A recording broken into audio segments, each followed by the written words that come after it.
The territories of Israel, Palestine, and Gaza occupy about 10,340 square miles total, but ample ideological and ethnic divisions exist within these borders.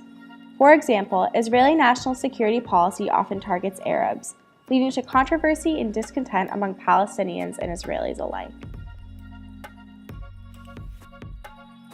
Evidence exists that the education systems of each group, Hamas, the Palestinians, and the Israelis, affect their ideologies, which in turn affect each group's national security policies. Some scholars argue that Palestine's education system is to blame, with statistically biased textbooks that stress Israeli denial of the right to return.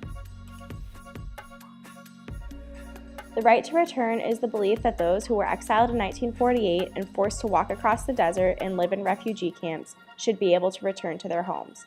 Israelis see the right to return as a threat to national security. Other scholars blame Hamas in its indoctrination of young children.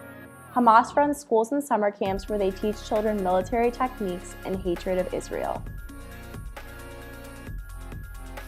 While both of these sides sound correct, there is overwhelming evidence that the Israelis' own education system is actually the source of national security policy regarding Arabs.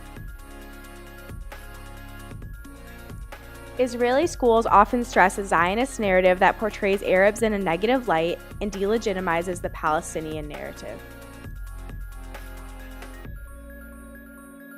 Because the Palestinian narrative is not taught in Israeli schools or featured in Israeli textbooks, Israelis are able to form a collective memory that discriminates against Palestinians, frustrating Palestinians and making them inclined to act out, often violently, as evidenced by the First and Second Intifadas.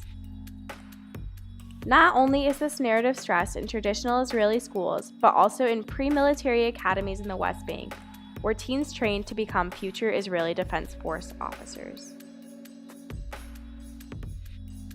These institutions often attract already heavily religious Israelis and continue to stress a Zionist narrative to what will eventually become the top tier of Israeli Defense Force officers in combat roles. By instilling a Zionist, discriminatory narrative in military officers, Israel directly instills people who contribute to the formation of national security policy and who physically carry it out with an untrue bias.